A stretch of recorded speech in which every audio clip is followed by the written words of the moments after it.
Tonight on KVAQ-TV. Hurricane season is approaching. Here's how to prepare. Plus, UTRGV opens new medical locations to convenience the community. And we'll tell you when summer payments are due. KVAQ-TV starts now.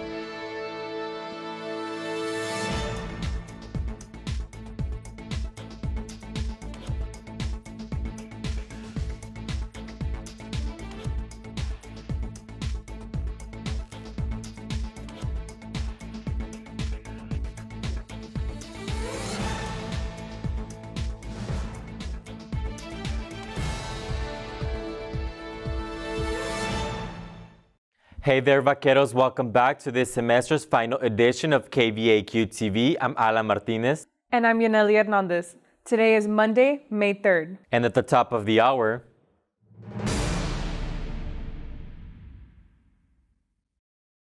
June 1st officially marks the beginning of hurricane season.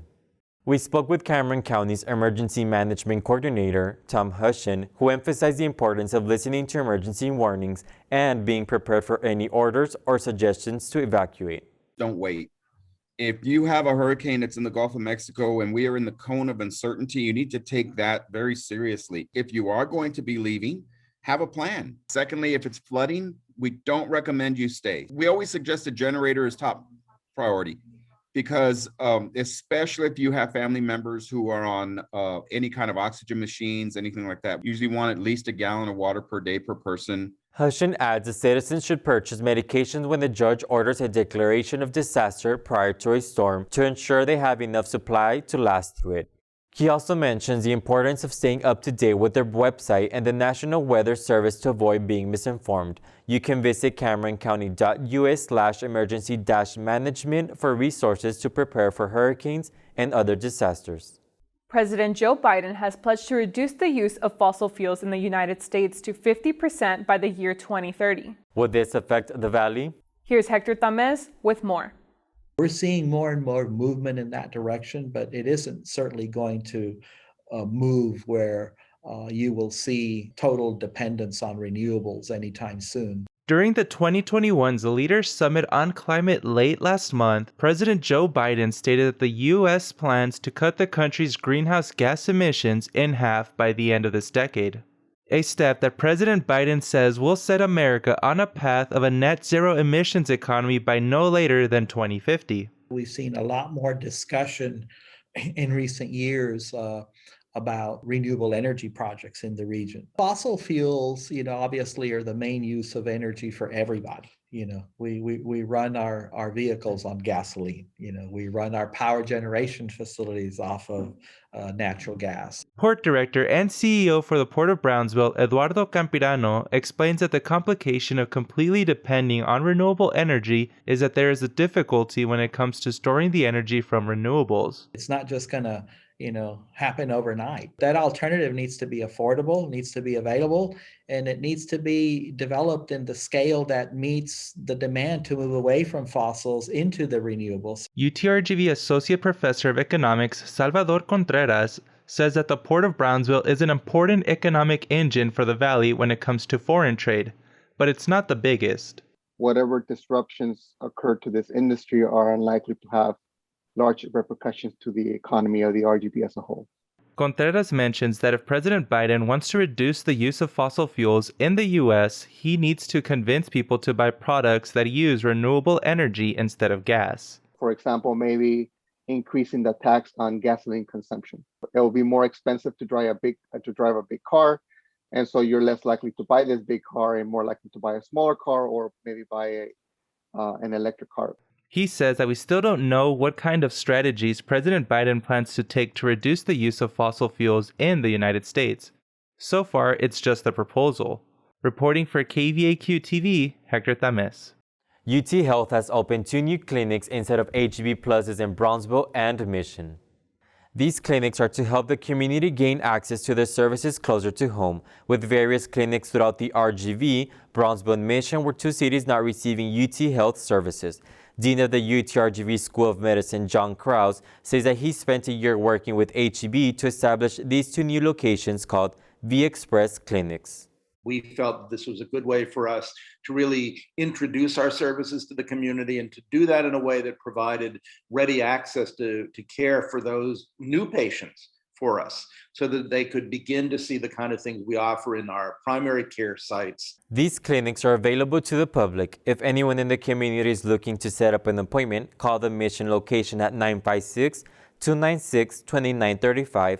For an appointment at the Brownsville location, call 956-296-1674. The payment deadline for students enrolling in Summer 1 is this month. Students may pay their tuition payment for Summer 1 by May 26.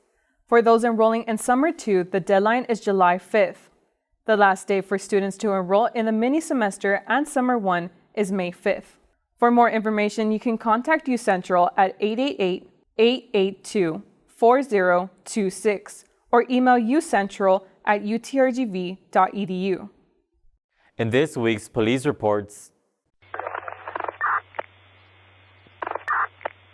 the Hidalgo County Sheriff's Office is searching for a 26-year-old man last seen in Mission.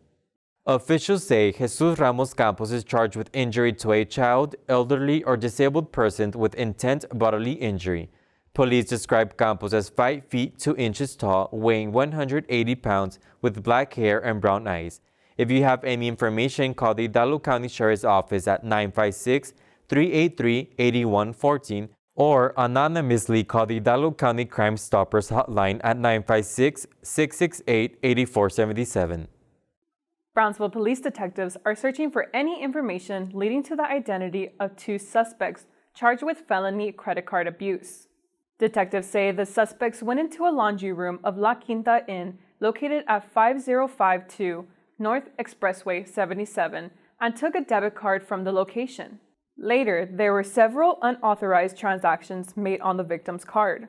If you have any information about the identities of these suspects, you can contact the Brownsville Crime Stoppers at 956-546-8477 or submit a tip to brownsvillecrimestoppers.com. Here's this week's Noticias en Español with contributing reporter Natalie Flores. Mujeres Maravilla es el nombre que le dio Lluvia Lorelai a un movimiento que creó para llevar un mensaje a la sociedad con el fin de ayudar a las mujeres en cualquier circunstancia que lo necesiten, y esta es su historia. Lorelai nos cuenta que emprendió este movimiento a raíz de una cirugía estética mal realizada. El proceso de aceptación a su cuerpo y varios cambios después de dicha cirugía fue todo un proceso de aprendizaje. Entonces de ahí estar platicando mi historia, de todo lo que yo hacía, del enojo que tenía contra el cirujano, todo esto, se empezaron a acercar mucho las mujeres a mí. Y estaba yo en la radio y hay gente que llegaba con cáncer, que personas que habían librado violencia intrafamiliar, muchas historias tan impactantes que dije, yo tengo que hacer algo.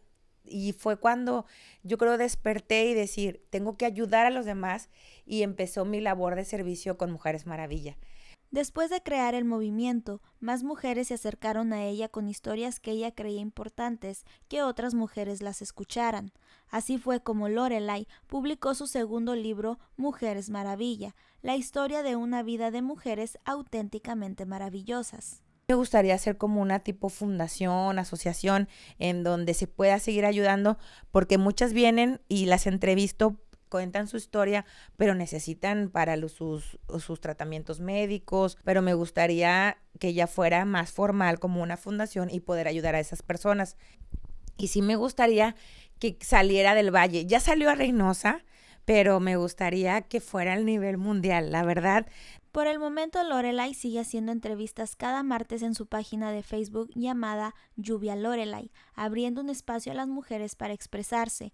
Ella desea que su audiencia pueda nutrirse de estas experiencias. Lorelai concluyó en que espera que pronto Mujeres Maravilla sea reconocida a nivel mundial para ayudar no solo a las mujeres del Valle. Reportando para KVAQ-TV, soy Natalie Flores. Now let's check in with contributing reporter Crystal Cavazos for this week's 5-day forecast. Crystal, what weather can we expect this week? Thank you, Alan Danianelli. Yes, for this week's 5-day forecast, we are going to see some quite warm weather this week, hitting those triple digits, just as expected during this time of year here in the Rio Grande Valley. As you can see on Monday, we're starting off the week with a high of 100 degrees Fahrenheit and a low of 75. Sunny skies, 81% humidity, and a high UV index. So make sure you do keep hydrated. Be vigilant of this quite warm weather and wear that sunscreen. On Tuesday, we hit a high of 92 and a low of 70 with partly cloudy skies and a 17% chance of rain. So definitely keep an eye out. There are stray showers possible on this day. On Wednesday, we hit a more comfortable temperature at a high of 87 and a low of 64. Definitely cooling down in those evenings, but nonetheless having sunny skies. On Thursday, staying in those upper 80s at a high of 87 and a low of 67. Sunny skies once again, 64% humidity with few passing clouds, but overall a quite sunny couple of days. And on Friday, we do end the week with a pleasant high of 88 and a low of 73 with partly cloudy skies, ending your week just right. Overall, it is going to be quite warm, so be prepared. Do know that the humidity is definitely going to be present, and that will wrap up your 5-day weather forecast. Congratulations on Friday to all you seniors graduating, and a job well done to all students finishing off this semester. It's been a pleasure serving you, and this was your 5-day forecast. Signing off for KVAQ-TV, Crystal Cavazos. Alan Anjanelli, back to you. Thank you, Crystal. That's all for today. For KVAQ-TV, I'm Ala Martinez. And I'm Yuneli Hernandez. See you next semester. And stay safe, vaqueros.